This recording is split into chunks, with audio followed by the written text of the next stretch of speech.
aplikasi ini. Jadi ketika udah datanya ya tinggal masuk dalam 5 menit selesai.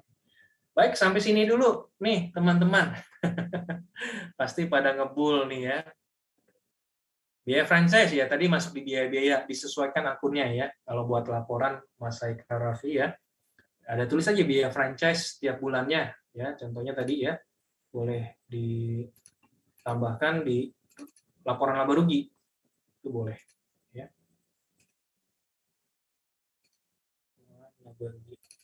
Ya, biaya-biayanya di sini aja ya. Ini biaya franchise di sini aja apa kita masukin atau ditambahkan atau diganti yang nggak sesuai dengan usaha kita. Nah, ini franchise-nya berapa?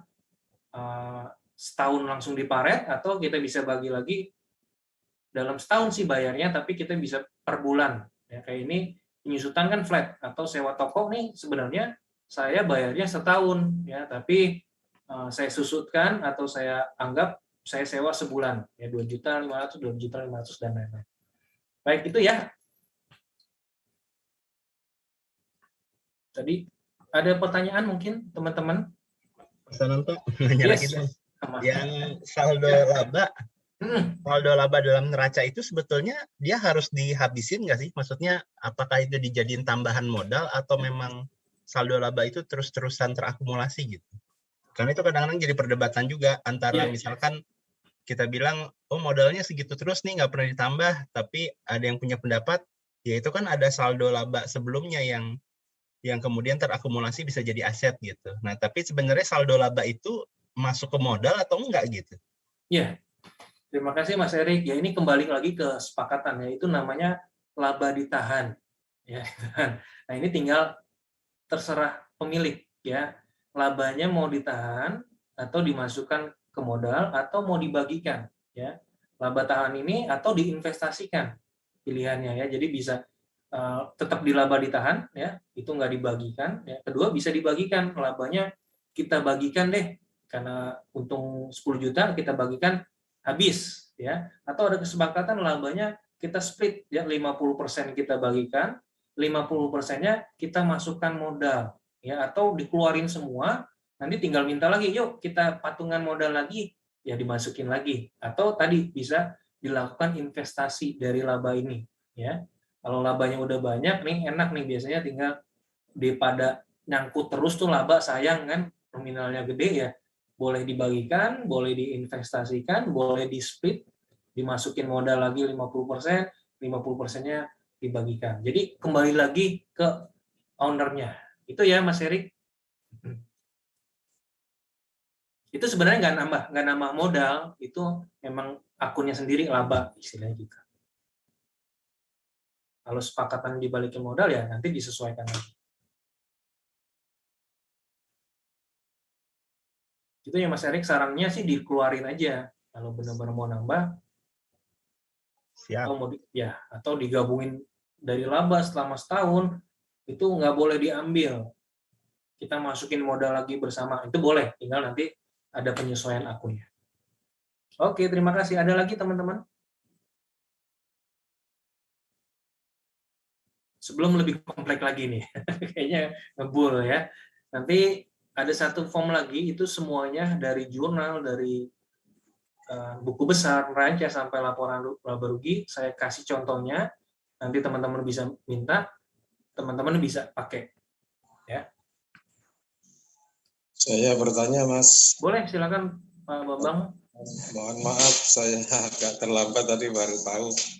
Ya, apa-apa, Pak. Ini kalau mendapatkan aplikasi Excel ini gimana caranya dan apa ada bimbingan nantinya? Iya, boleh Pak. Nanti Bapak lihat di WhatsApp group ya. Nanti gabung di WhatsApp group kita. Nanti Bapak chat, Pak, saya minta filenya dong. Itu dikasih secara japri ya Pak. Karena kenapa nggak kita bagi semua? Karena kita menghargai teman-teman yang malam hari ini datang nih ya. Biasanya kan di-share aja. Kita teman-teman yang belajar sama-sama. Jadi Bapak bisa WhatsApp ya Pak Bambang ya. Nanti teman-teman tim SKI juga akan bantu ya untuk menghubungi Bapak untuk kita kasih format Excel-nya yang sudah sesuai ya, sudah dirumuskan, tinggal pakai saja. Gitu ya Pak?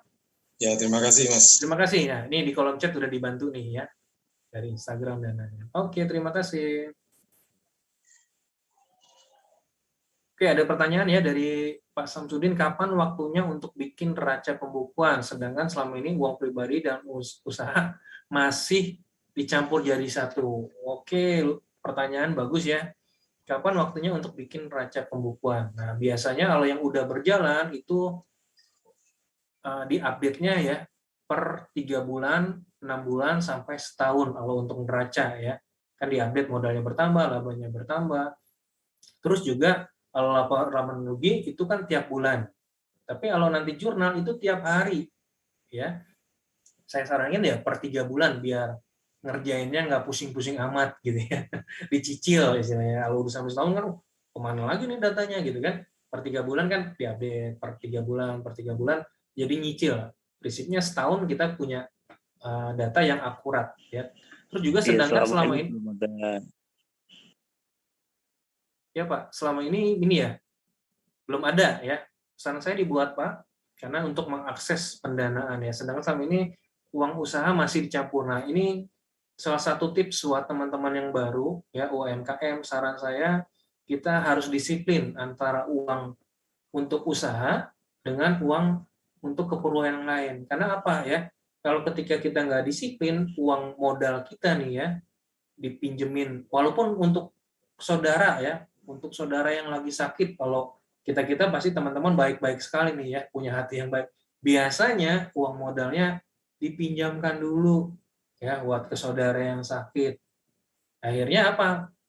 Modalnya 10 juta dipinjemin 2 juta tinggal 8 juta ya. Terus ngebalikinnya kapan? Ya belum tentu. Akhirnya bisnis kita yang hancur ya. Jadi saran saya disiplin kalau untuk modal usaha dikukuhkan aja, jangan diotak-atik, kecuali tadi ya dari labanya. Kalau labanya terserah mau dilokasikan ke keluarga, mau dilokasikan buat jajan, buat happy itu boleh. Tapi modalnya itu jangan diotak-atik. Jadi punya kas sendiri ya, punya dompet sendiri.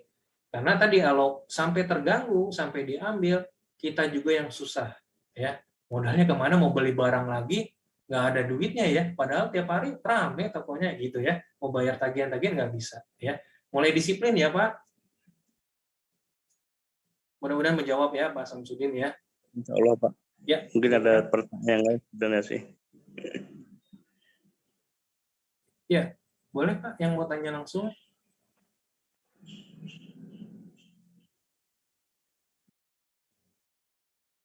Saya jawab dulu ya Pak Iis Komaria ya. Kalau saya usaha kuliner gini Pak, ya tetap dicatat ya. Itu kan kalau secara laporan hari-hari kan beli ayam hari ini, beli bahan baku ya, terus dicatat omset hari ini laku berapa porsi, itu kan ketemu angkanya ya.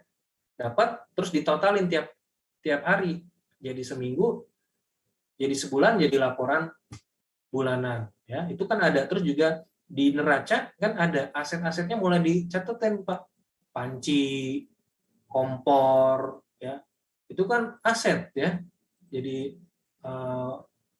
kalau yang lain kendaraan itu aset tetap ya, tetap ada rupiahnya kan, itu kalau beli lagi ya kan ngeluarin modal. Jadi tetap dibuat usaha apapun ya, kuliner, jasa ya, tetap dibuat neraca laporannya biar ini rapi, biar kita bisa akses ke perbankan, investor ya, CSR, crowdfunding dan lain-lain. Oke, semoga menjawab ya Iis Komariah. Terima kasih pertanyaannya. Sekarang Nasya Cairun, Pak boleh share screen up? Oh ya boleh. Ya mungkin ada punya laporan ya, boleh di-sharekan. Mohon tanya lagi Mas. Ya boleh. Silakan. Pak Bambang silakan. Ini usaha pribadi ini kan ya kebanyakan kan untuk keperluan pribadi juga ya. Ini kelihatannya kan susah dipisahkan. Soalnya ya kita usaha ini sebenarnya kan untuk ya menunjang kebutuhan sehari-hari, nah, sehingga kelihatannya kan perlu pencatatan ini dipakai untuk rumah tangga, untuk keperluan rumah, atau ini untuk belanja di usahanya. Itu untuk memisahkan itu kira-kira gimana? Ya, baik. Terima kasih Pak Bambang. Ya, untuk memisahkan pastikan kalau bagusnya tadi ya dipisahkan. Ya, lalu untuk usaha, misalkan usaha ini saya modalnya 10 juta, udah dikukuhkan di awal Pak. Ya, kalau yang lainnya jangan dicampur. 10 juta ini tadi kalau berkaitan dengan usaha kita untuk beli barang, bayar ke supplier, beli investasi peralatan kantor itu boleh. Tapi kalau buat pribadi ya disarankan jangan. Ya, karena kecampur keluar akhirnya nggak masuk lagi. Nah, ketika kejadian ini memang kelemahannya ya teman-teman yang baru mulai itu kecampur semua ya. Saran saya dirapikan, dikukuhkan, disiplin ya. Mulai dari sekarang udah dompetnya dipisah nih. Ini yang untuk usaha satu lagi buat keluarga. Nanti dari sini labanya boleh pindahin. Mau pakai untuk apa aja boleh. Gitu ya Pak. Jadi memang harus disiplin keuangan ini Pak. Ya. Karena apa? Nanti ke depannya ketika pencatatan rapi kita sangat mudah untuk merencanakan, menganalisis, sampai mengakses permodalan. Itu ya Pak Bambang? Ya, terima kasih Mas. Ya, mulai sekarang Pak, semangat. Oke.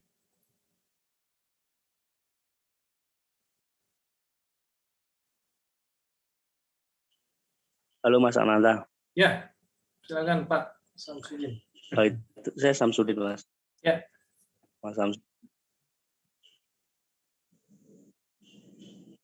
Ya, silakan Pak. Mungkin ada yang mau ditanyakan. Maksudnya kan misal ini cara memisahkan yang tadi yang uang usaha sama uang pribadi. Anggap aja contoh uang ada misalnya ada uang 10 juta. Nah, sekarang bagaimana caranya itu dipisahkan biar jadi modal membuat usaha sama buat uang pribadi biar nggak kecampur deh Mas. Mulai dari awal Mas gitu. Gimana caranya Mas? Ya. Karena kan selama ini masih sama kayak Pak Bambang tadi cuma masih nyampur gitu. Jadi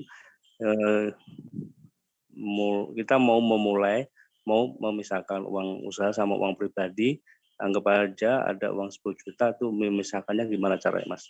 Itu aja Mas. Betul. Terima kasih Pak. Ya, ini Bapak sering transaksinya ada dua ya. Pertama, kalau transaksinya sering transfer, itu disarankan buka rekeningnya terpisah, Pak. Bikin lagi rekening untuk usaha nih, di nomor ini.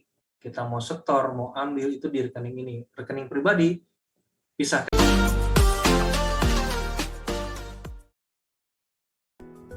Terima kasih teman-teman yang sudah menonton video ini. Jangan lupa klik tombol subscribe, dan jika kalian suka video ini, angkat jempol kalian, and see you!